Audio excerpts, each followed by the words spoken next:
शशि तीर्थनामुत्तमं तीर्थं प्रयागाख्यमनुत्तमम्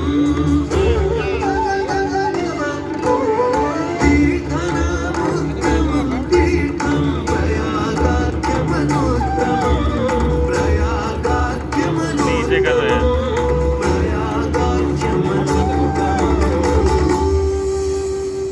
मैं भेज दूंगा वीडियो भाई, वीडियो भेज दूंगा। सूर्य नंबर दे ग्रहों में श्रेष्ठ है और चंद्रमा नक्षत्रों में श्रेष्ठ है। उसी प्रकार प्रयाग सभी तीर्थों में सर्वश्रेष्ठ है। पद्म पुराण में वर्णित ये श्लोक जिस तरह प्रयाग की विशेषता को दर्शाता है, उसी तरह इस पावन क्षेत्र का गुणगान करने वाली अनेक पौराणिक कथाएं, किंवदंतियां एवं कहानियां आज भी जनमानस में प्रचलित है। अरे उसको एंजॉय करो यार, ऐसी ही वीडियो बहुत बन जाएगा। कथा है जो मैं बना रहा हूँ, छोड़ो, देखो। प्रयाग से जोड़ती है। मान्यताओं के अनुसार भगवान ब्रह्मा को यज्ञ करने हेतु एक दिव्य स्थान की आवश्यकता थी, जिसके चयन को लेकर वे बड़ी ही दुविधा में थे। अपनी दुविधा के निवारण हेतु भगवान ब्रह्मा नागों के देवता महाराज शेषनाग के यहाँ पहुंचे और उनसे कहा, हे आदिशेष, मैं यज्ञ करने हेतु इस सृष्टि में एक ऐसा स्थान ढूंढ रहा हूँ जो दिव्यता और पवित्रता की दृष्टि से सर्वोत्तम हो। क्या आप मुझे ऐसा कोई उपयुक्त स्थान बता सकते हैं जो सभी तीर्थों में सर्वश्रेष्ठ हो? जगत रचयिता को मेरा प्रणाम। भगवान, मैं धन्य हूं कि आपने मुझे इस योग्य समझा। क्यों ना आप स्वयं ही सभी पवित्र स्थानों का मूल्यांकन करें?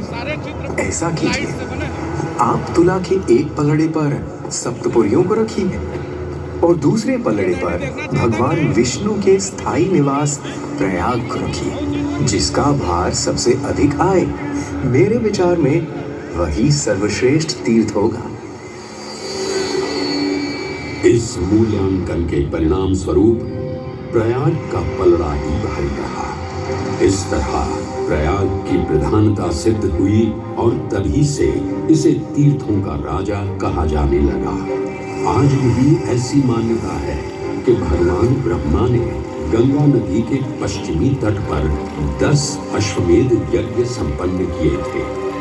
आज उस स्थान को हम दशाश्वमेध घाट के नाम से जानते हैं। भगवान ब्रह्मा के अलावा इंद्रदेव, वरुण देव एवं सोमदेव ने भी प्रयाग क्षेत्र में ही भगवान विष्णु की आराधना करने हेतु यज्ञ किए थे, जिससे उन्हें भी श्री हरि का आशीर्वाद प्राप्त हुआ। प्रयाग शब्द में प्र का अर्थ है प्रकृष्ट और याग का अर्थ होता है यज्ञ। इसीलिए इन दो शब्दों से बना प्रयाग सबसे पवित्र स्थान माना जाता है। प्रयाग ही संसार में एकमात्र ऐसा पावन क्षेत्र है जहाँ 3 पवित्र नदियों का संगम होता है। इस संगम का भी एक अनूठा महत्व है।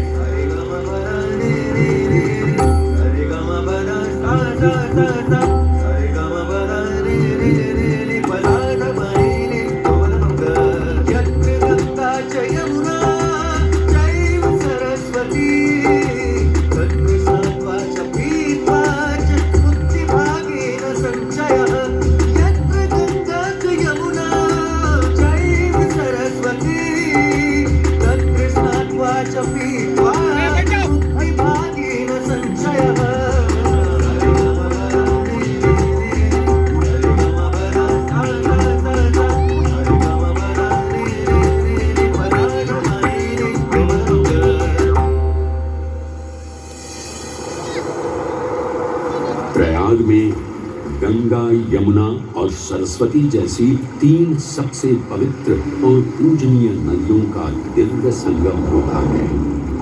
इन नदियों के संगम में स्नान करने एवं संगम का जल ग्रहण करने से मनुष्य मुक्ति का अधिकारी बन जाता है और इसमें किंचित भी संदेह नहीं है। ब्रह्म पुराण में ब्रह्मा जी भी कहते हैं कि प्रयाग में सरस्वती जी अदृश्य रूप में आकर गंगा जी से मिलती हैं। इसलिए इस क्षेत्र को सरस्वती तीर्थ संगम भी कहा गया है। सरस्वती नदी के अदृश्य रूप से मिलने के पीछे भी एक पौराणिक कथा सुनने को मिलती है।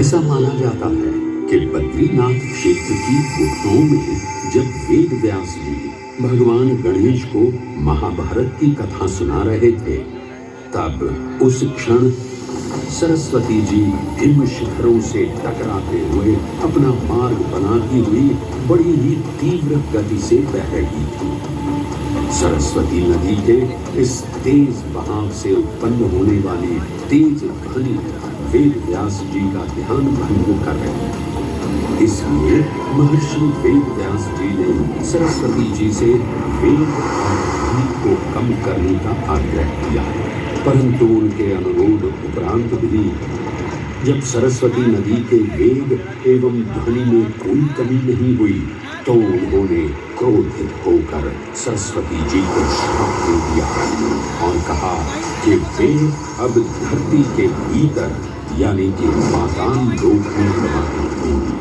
तब से ये माना जाता है कि हिम शिखरों से उद्गमित हुई सरस्वती नदी उत्तराखंड के माना गांव से आगे अपने अदृश्य रूप में प्रवाहित होती है। आगे चलकर यही अदृश्य रूपी मां सरस्वती प्रयागराज में गंगा एवं यमुना नदी से मिलकर त्रिवेणी संगम को पूर्ण करती है। ये प्रयाग नदी पवित्रता का उद्गम है, जिसके अंश हमें वेदों एवं पुराणों में भी मिलते हैं, जिनमें वर्णित है सुरों असुरों द्वारा हुआ समुद्र मंथन। अमृत प्राप्ति के लिए सुरों और असुरों ने एकजुट होकर क्षीर सागर का मंथन किया, जिसके संदर्भ में पुराणों में विभिन्न कथाएं देखने को मिलती हैं। उन्हीं कथाओं में एक कथा महर्षि दुर्वासा और इंद्रदेव से संबंधित है। इस कथा के अनुसार ऋषि दुर्वासा ने इंद्रदेव से प्रसन्न हो उन्हें पारिजात पुष्पों की एक दिव्य माला भेंट की, जिसे इंद्रदेव ने साधारण पुष्पों की माला समझ स्वयं धारण न कर उसे अपने वाहक गजराज ऐरावत के मस्तक पर रख दिया। पल भर में गजराज ने वो माला धरा पर गिरा उसे अपने पैरों तले रौंद दिया।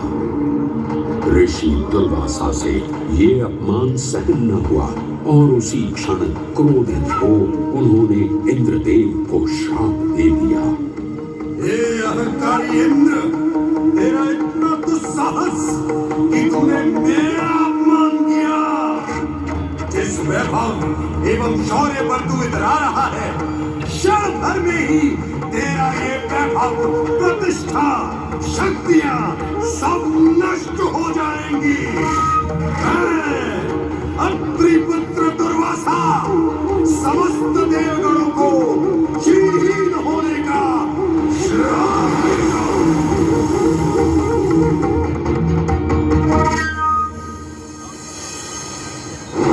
इस श्राप के परिणाम स्वरूप स्वर्गलोक से लेकर वैकुंठ धाम तक का सारा वैभव चला गया।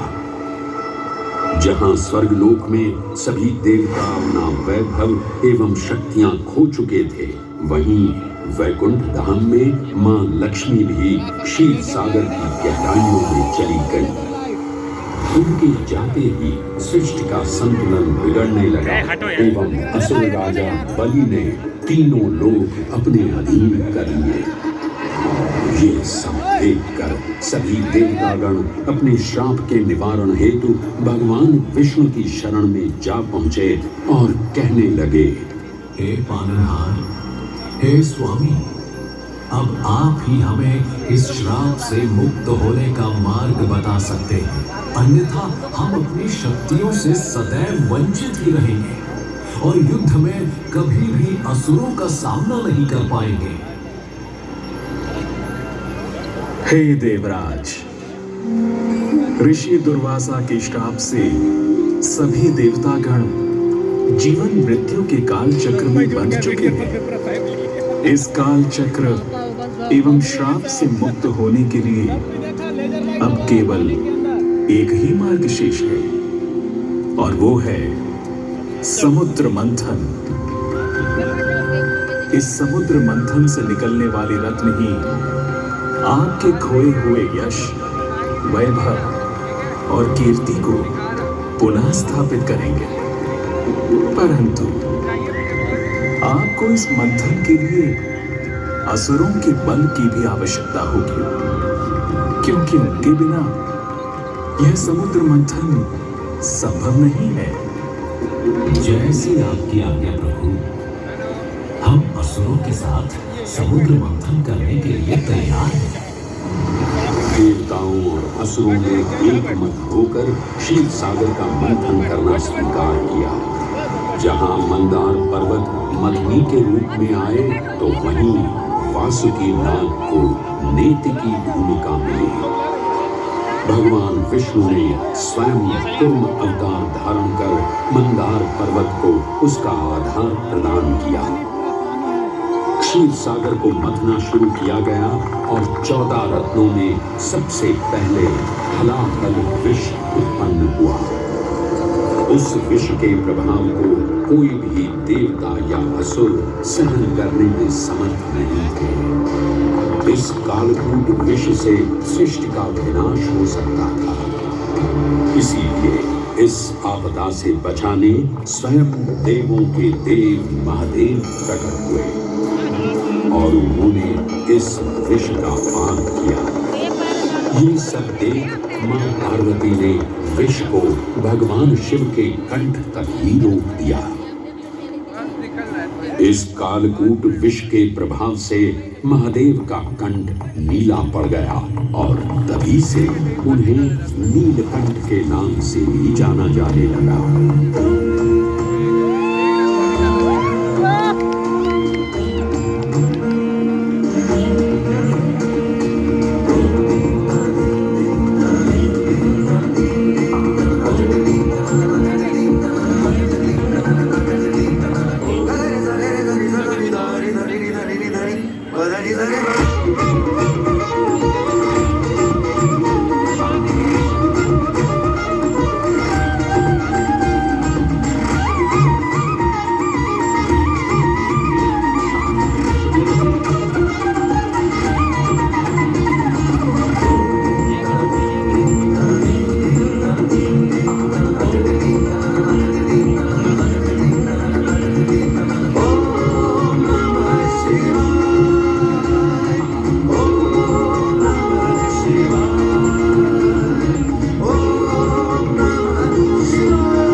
हलाहल के पश्चात समुद्र की गहराइयों से मां लक्ष्मी का आगमन हुआ, जिन्हें भगवान विष्णु ने वरण करके अपनी अर्धांगिनी बना लिया। इसके पश्चात समुद्र मंथन से एक एक कर कामधेनु गाय, पारिजात वृक्ष, चंद्र, कल्प वृक्ष, अपार सुंदर अप्सराएं, गंधर्व, शंख, उच्चैःषवा, वारुण एवं कौस्तुभ मणि जैसे अनेक रत्न उत्पन्न हुए।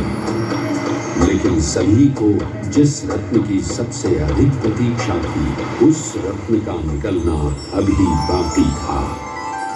अंततः आयुर्वेद के देव धन्वंतरी अपने हाथ में अमृत कुंभ लिए प्रकट हुए।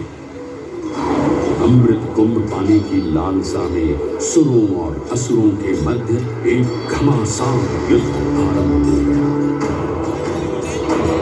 इसी युद्ध के दौरान स्वरभानु नाम का एक असुर अमृत कुंभ को अपने अधीन कर पाताल लोक की ओर चल दिया। तब अमृत कलश को वापस पाने हेतु देवतागण अपने आराध्य भगवान विष्णु का स्मरण करने लगे। तदोपरांत भगवान विष्णु एक सुंदर अप्सरा मोहिनी का रूप धारण कर पाताल लोक पहुंचे, जिसे देख सभी असुर सम्मोहित होने लगे।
ये सुंदर अप्सरा कौन है? ये कहां से आई है? इसने तो मेरा मन ही मोह लिया। इसे तो मैं ही लेकर रहूंगा। इस सुंदर अप्सरा ने तो हम सबको सम्मोहित कर दिया है। हे सुंदरी, तुम कौन हो और यहाँ क्यों आई हो? हे असुरराज, मैं मोहिनी हूँ और आप ये समझ लीजिए कि मैं आप ही की सहायता हेतु यहाँ पर आई हूँ। हमारी सहायता हेतु? परंतु वो कैसे सुंदरी? मैं आपको ये ज्ञात कराने आई हूँ कि अमृत की असली शक्ति और गुण तो कलश के तल में विद्यमान है, जबकि ऊपर तो केवल जल मात्र है, जिसके ग्रहण करने से ज्यादा कोई लाभ न होगा। आप सभी इस अमृत को देवताओं के साथ बांट लीजिए। आखिर आप सभी ऋषि कश्यप के ही तो पुत्र हैं। देवताओं के साथ अमृत बांटने से एक तो आपका वैभव बढ़ेगा और दूसरा जो अमृत का फलदायक भाग है उसे आप ही ग्रहण कर सकेंगे। हे मनमोहिनी, तुम सत्य ही कह रही हो। परंतु अगर हमने ये अमृत कलश देवताओं को दे दिया तो क्या पता वे सारा अमृत स्वयं ही ग्रहण कर लें और हम सभी असुर इससे वंचित ही रह जाएं। आप निश्चिंत रहिए, ऐसा कदापि नहीं होगा। मैं स्वयं ही सभी सुरों और असुरों को अमृत पान करवाऊंगी और साथ ही साथ ये सुनिश्चित भी करूंगी कि अमृत का फलदायक भाग आप सभी को ही प्राप्त हो। बस फिर क्या था, भगवान विष्णु की अपरंपार लीला आरंभ हुई।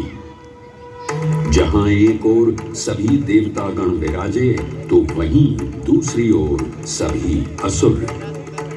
मोहिनी रूप धारण भगवान विष्णु एक एक कर सभी देवताओं को अमृत पान करवाने लगे, जिससे वे पुनः अपनी शक्तियां प्राप्त कर सकें। परंतु स्वरभानु नाम का असुर जल्द ही भगवान विष्णु की ये चालाकी भांप गया और चुपचाप देवता वेश धारण कर उन्हीं के बीच में जाकर विराजमान हो गया। तब जैसे ही मोहिनी स्वरभानु को अमृतपान कराने हेतु अग्रसर हुई, ठीक उसी क्षण सूर्य एवं चंद्रमा स्वरभानु का असली रूप पहचान गए। ये ज्ञात होते ही भगवान विष्णु अपने मूल रूप में परिवर्तित हो गए और अपने सुदर्शन चक्र से स्वरभानु का सिर धड़ से अलग कर दिया। परंतु तब तक अमृत की 2 बूंदें स्वरभानु के कंठ से उतर चुकी थी, जिसके चलते वो अमरत्व प्राप्त कर चुका था। इस तरह स्वरभानु के कटे हुए सिर के भाग को राहु का नाम मिला और धड़ को केतु के नाम से जाना जाने लगा। माना जाता है कि प्रतिशोध की ज्वाला में ज्वलित राहु एवं केतु सूर्य एवं चंद्रमा पर ग्रहण लगाते हैं। इस प्रकार सूर्य और चंद्र पर ग्रहण लगना राहु और केतु का प्रतिशोध माना जाता है। भगवान विष्णु की ये लीला देख सभी असुर अचंभित हो उठे। इससे पहले कि वे कोई प्रतिक्रिया दे पाते, भगवान विष्णु के वाहन पक्षीराज गरुड़ ने शीघ्रता से अमृत कलश को उठा लिया और अपने साथ लेकर स्वर्गलोक की ओर चले। कहते हैं पक्षीराज की इस यात्रा के दौरान पृथ्वी पर 4 जगह अमृत की कुछ बूंदें छलक कर गिर पड़ी थी और इन बूंदों से उन नगरों की नदियों के पानी में अमृत जैसे गुण आ गए थे। वे 4 स्थान हरिद्वार, प्रयाग, उज्जैन एवं नासिक है और यही कारण है कि इन 4 नगरों में कुंभ का पर्व मनाया जाता है। ऐसी भी मान्यता है कि एक दिव्य दिवस एक सांसारिक वर्ष के बराबर होता है और पक्षीराज गरुड़ की यात्रा में 12 दिन लगे थे। इसीलिए हर 12वें वर्ष में कुंभ पर्व मनाया जाता है।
ग्रहों के अनूठे संरेखण से सुनिश्चित होता ये कुंभ महापर्व प्रयाग की भूमि पर उसी नक्षत्र में आयोजित होता है जिस नक्षत्र में यहाँ अमृत की बूंदें गिरी थी।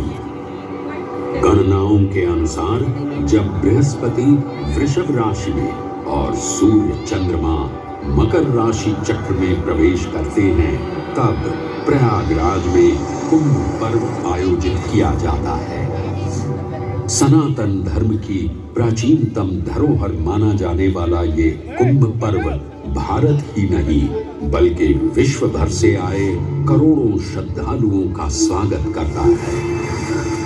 कुंभ पर्व केवल एक पर्व ही नहीं बल्कि एक तीर्थ का अवसर भी है जहां लाखों करोड़ों श्रद्धालु कल्पवास के नियमों का पालन करते हैं। पौष पूर्णिमा से लेकर माघ पूर्णिमा तक चलने वाले कल्पवास के दौरान तीर्थालु सांसारिक सुखों को त्याग कर तपस्वी संतों की तरह कुटिया में रहते हैं। उनकी दिनचर्या ब्रह्म मुहूर्त में गंगा स्नान से शुरू हो संध्या वंदना और भजन कीर्तन जैसे आध्यात्मिक कार्यों के साथ रात्रि तक समाप्त होती है। श्रद्धालु दिन में केवल एक ही बार भोजन ग्रहण कर मानसिक रूप से धैर्य, अहिंसा और भक्ति भाव में लिप्त रहते हैं। ऐसी मान्यता है कि जो कल्पवासी मोक्ष की अभिलाषा लिए कुंभ पर्व में कल्पवास के नियमों का पालन करते हैं, उन्हें मोक्ष अवश्य ही प्राप्त होता है। पारंपरिक रूप से इस आध्यात्मिक पर्व की औपचारिक शुरुआत का श्रेय 8वीं शताब्दी के हिंदू दार्शनिक और संत आदि शंकराचार्य को दिया जाता है। उन्होंने न केवल 4 पवित्र मठों पुरी, श्रृंगेरी, द्वारका और बद्रीनाथ की स्थापना की थी, बल्कि सन्यासी परंपरा को जीवित रखने हेतु 10 नाम सन्यासी व्यवस्था का गठन भी किया था, जिसके अंतर्गत निर्वाणी, अटल, निरंजनी, आनंद, जूना, आवाहन और अग्निसात नामक 7 अखाड़े निर्मित हुए। आदि शंकराचार्य का उद्देश्य शास्त्रों के ज्ञान को आपस में साझा कर सनातन धर्म के दार्शनिक आधारों को सुदृढ़ और परिपक्व करना था। अतः धर्म की सभी शाखाओं को संगठित रखने हेतु आदि शंकराचार्य ने प्रयाग की भूमि पर कुंभ पर्व को पुनः आयोजित किया। आज के इस दौर में कुंभ पर्व की महत्ता का अनुमान इसी बात से लगाया जा सकता है कि यूनेस्को द्वारा मानवता की अमूर्त सांस्कृतिक विरासत की प्रतिनिधि सूची में इस पर्व को शामिल किया गया है।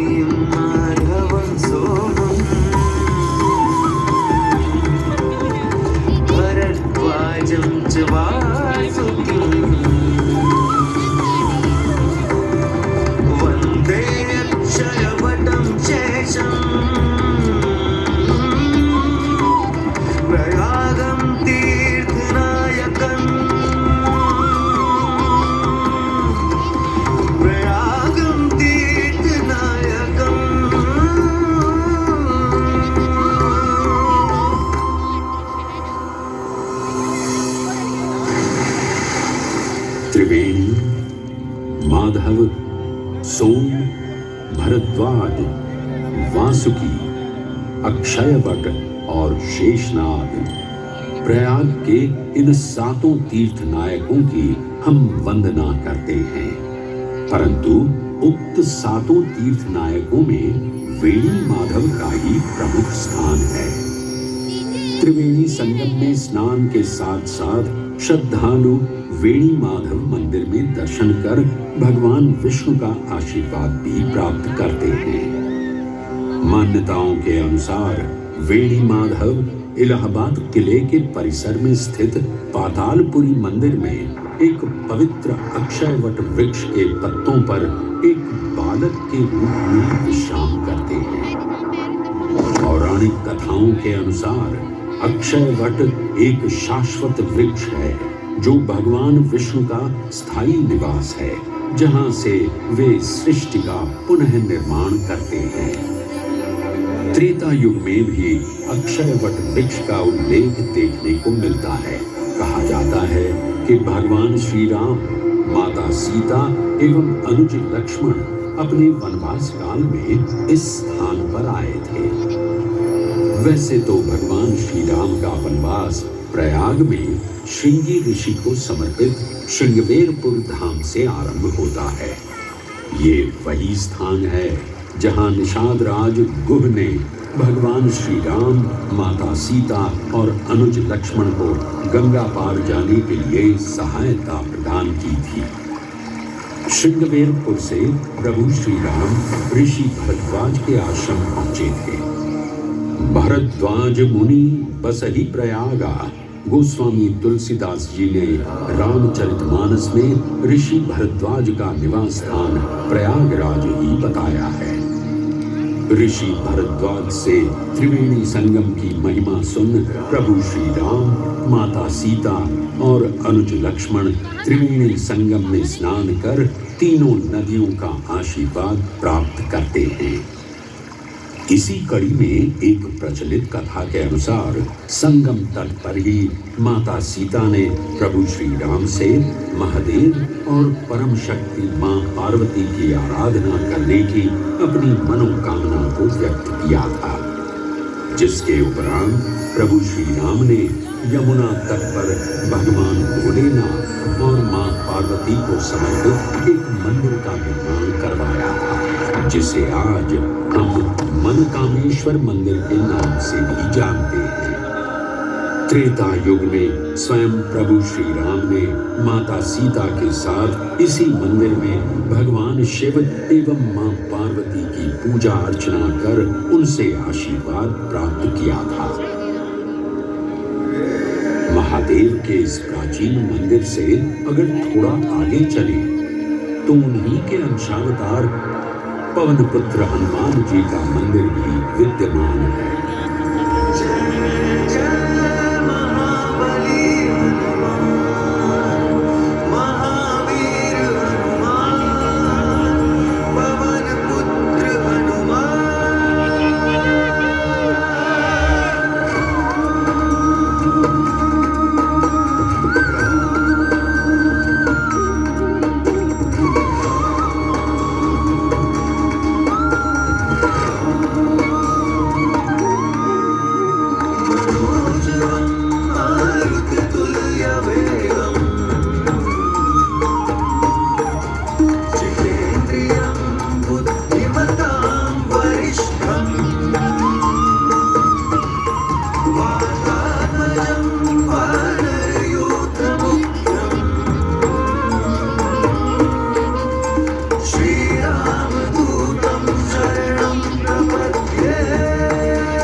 ऐसा अनूठा मंदिर है जहां हनुमान जी लेटे हुए दिखाई देते हैं। प्रचलित कथाओं की माने तो हनुमान जी के आदेशानुसार बाघंबरी बाबा को इस तट पर उत्खनन करते समय हनुमान जी की एक दिव्य मूर्ति प्राप्त हुई थी, जिसके फलस्वरूप आज यहाँ बड़े हनुमान जी का मंदिर विद्यमान है। इस चमत्कार से विस्मयाभिभूत हुए बाबा बाघंबरी ने हनुमान जी की सेवा में अपना जीवन समर्पित कर दिया। आज भी इस मंदिर की देखरेख का कार्यभार बाघंबरी गद्दी ने ही संभाल रखा है। पुराणों एवं अनेक धार्मिक ग्रंथों में वर्णित प्रयाग क्षेत्र के कौशाम्बी का उल्लेख देखने को मिलता है। कौशाम्बी प्राचीन भारतीय वत्स महाजनपद की राजधानी थी। गौतम बुद्ध ने अपने तपस्वी जीवन के 6ठे और 9वें वर्ष यहीं बिताए और अपने अनुयायियों को कई महत्वपूर्ण धर्मोपदेश भी दिए। बौद्ध धर्म से अगर जैन परंपरा की ओर चले तो ऐसी मान्यताएं आज भी प्रचलित हैं कि प्राचीन तीर्थंकर ऋषभदेव ने भी वत्स देश में ही ज्ञान प्राप्त किया था। इसके अलावा छठे जैन तीर्थंकर पद्म प्रभु का जन्म इक्ष्वाकु वंश में राजा श्रीधर और रानी सुसीमा देवी के घर कौशाम्बी में ही हुआ था। यहाँ तक कि मगध सम्राट अशोक ने भी अपनी शाही देखभाल के लिए इसे अपनी उपराजधानी बनाया था। तथ्यों को टटोलें तो अशोक की लाट आज भी इस क्षेत्र में देखने को मिलती है। धार्मिक विविधता से परिपूर्ण प्रयाग क्षेत्र एक ऐसा अनूठा क्षेत्र है जहां ज्ञान का प्रकाश फैलाने सिख गुरु भी पधारे हैं। प्रयागराज के अहियापुर में स्थित गुरुद्वारा पक्की संगत साहिब इसी की एक बेजोड़ निशानी है। माना जाता है कि श्री गुरु तेग बहादुर जी अपनी यात्रा के दौरान 6 महीने इसी स्थान पर रुके थे। यहाँ वे प्रार्थना और ध्यान करते थे, इसलिए इसे तप स्थान भी कहा गया है। ये कहना गलत नहीं होगा कि त्रिवेणी संगम के तट पर गुरुओं और संतों की शिक्षाओं का अनोखा समावेश है। ये गुरुद्वारा पक्की संगत साहिब इलाहाबाद या इलाहाबाद के नाम से कुछ समय के लिए चर्चित ये प्रयागराज आज भी जीवंत है।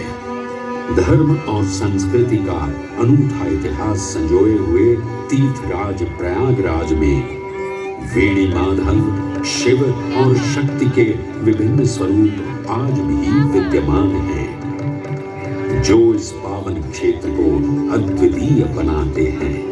प्रयागराज की इतनी विशाल पृष्ठभूमि समझने के बाद लगता है कि ये कहना कभी गलत नहीं होगा कि प्रयागराज सिर्फ एक शहर नहीं, बल्कि अपने अंदर दैवीयता, विविधता और धार्मिकता को संजोए हमारा पूर्ण गौरवशाली इतिहास है।